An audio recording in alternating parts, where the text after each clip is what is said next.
Hello my lovers. I have put this black and white filter on for a reason, because I'm speaking about the duality of black and white, and what's been coming to me over the last couple of days. There's been a preparation, but we have the full moon tomorrow, the 19th of August, in Aquarius. Aquarius is my sign.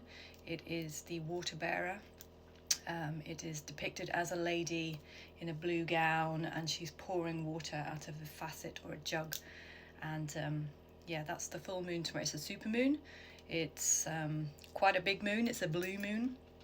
And I've been really feeling like, if you follow my videos, like I've been in a state of pause, and I had to sort of clear everything away that no longer serves me, with no idea what is going to fill its place. But this feeling of, I need to give myself time to sit in the pause, in the rest in between the inhalation and the exhalation, the figure eight, the point where it stops, and just take a moment and breathe and think, what's next?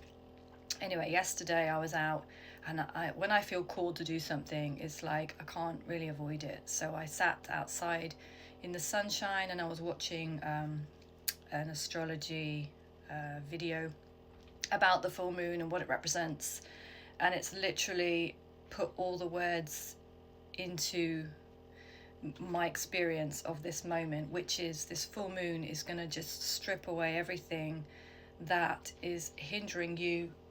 Why do my cats always want to get out when I put a video? Wait 2 seconds. It's like they know. So yeah, we're stripping away everything that has run its course. It's got its sell by date. We're done with that. Now it's time to step up. It's time to step up into more fullness, into more of your purpose, more of that soul aligned. And anything that stands in the way of you doing that highest calling, that highest path, that path of the highest soul, you, will be highlighted. So they were talking about this full moon having an aspect of Lilith in it, in the fact that there's that other side of you that is perhaps going to show up and show you all your fears and all your shadows that are preventing you and keeping you restricted from moving into the fullest expression of who you're here to be.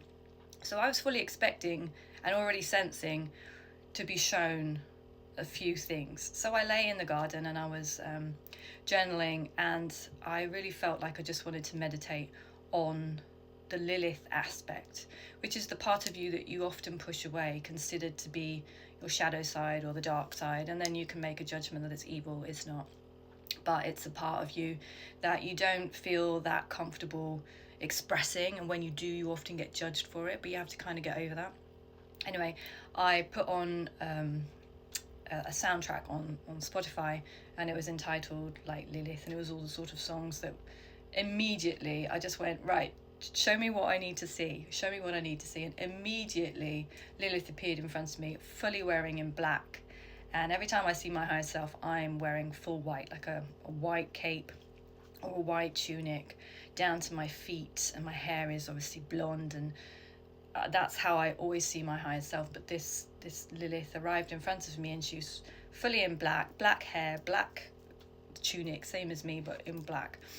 And she turned to me and she smiled and she said, I am you. And I know that, but it was like a deeper.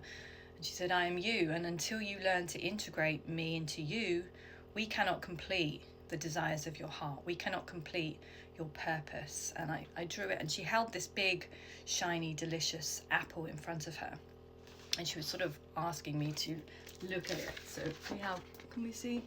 Yeah, it's kind of a rough drawing. Can't totally see it with the ring light, but she was showing me this apple, and she was saying, will you eat of it? Like, what do you desire? Like, the apple represented desire. Like, I wanted to eat it.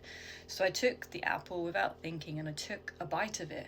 And as soon as I took a bite of the apple and swallowed that first bite, my eyes went black, like they were completely black. And hers, I looked at hers, and hers had turned white, and I was like, oh, that's strange. And then she said, eat, like, what else do you desire? And I was speaking out what I wanted. The first thing that I spoke of was freedom, utter freedom to be who I am, without fear of having to be restricted or any sense of chains or the patriarchy or societal norms or none of that. I don't want any of that.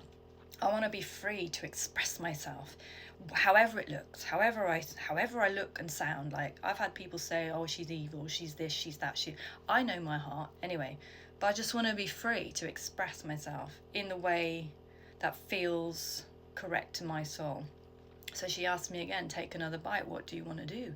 And me and her were transported. We were standing side by side, and I was looking through this window into a hall full of people. And as I looked down, the two of us were down there, spinning and weaving and dancing and doing, healing and song and music and helping people and facilitating things that set people free. But I had to do it first. But we were there together working as a team.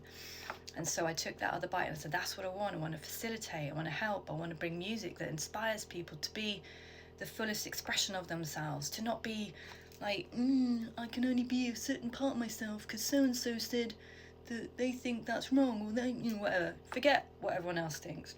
So as I took that second bite, my nails turned black and hers turned white. And then I was kind of getting it. I was like, we are integrating.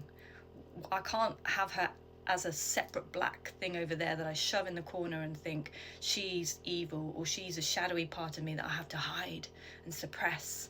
She represents all of the wild, free, passionate, expressive aspects of me that appear more dark, more shadowy. And with all the programming that we have, that's considered wrong or evil. Anyway, we were integrating, and then she said, eat, and then I had another bite, and I can't remember what the third one was. Oh yeah, it was about creating, to be on stage, but to almost have it theatrical and to be able to dress up like, however you fancied, like almost take on these archetypes. It was almost like a performance. And I was like, I want to live and breathe art and music and expression of the message, the throat chakra, the message that needs to come through my soul in this format. That's how I want it to come out.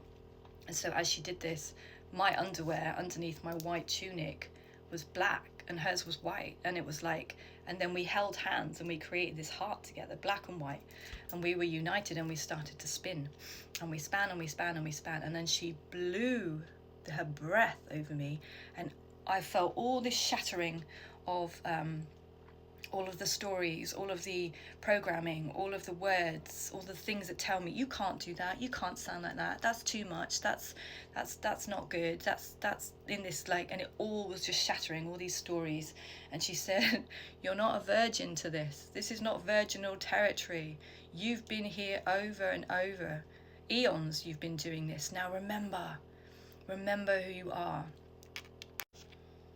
On the flip side of that, I've been dreaming of deep depths of dark water, and I've been in my depths swimming, feeling scared, what's lurking underneath the water, or I've been drowning. I've had all these dreams where I'm either drowning or I'm in deep dark water. And I recently did a song when we came back from holiday saying Le Grand Bleu, the big blue, and it was about the ocean and being fully submerged in the depths of the ocean, and something about the water was calling me. And last night, I've written it down, I'm going to read it. This is what came through. I'm going to put my reading glasses on because, I can't see. So the first one was Isaiah 43:2, which says, when you go through deep waters, I will be with you. That's the universe, that's God. When you go through these rivers of difficulty, you will not drown. And when you walk through the fire of oppression, you will not be burnt, and the flames will not consume you. Then I gave a thing, I've been dreaming of dark water, etc. Might have to do 2 videos on this one. So anyway, last night I was crossing water in boats, and there was always something that carried me across the body of water. And then I saw this baby in the water in like a floating donut, and I ended up pulling her under the water, but it felt like a gift rather than malice. I also climbed into the bottom of a yak, one of those white sort of boats that celebrities are on, in order to go from A to B. But as the engine turned on, the compartment that I was in filled with water, and I was drowning, and I had to find this place where I could breathe. I have to do 2 parts on this.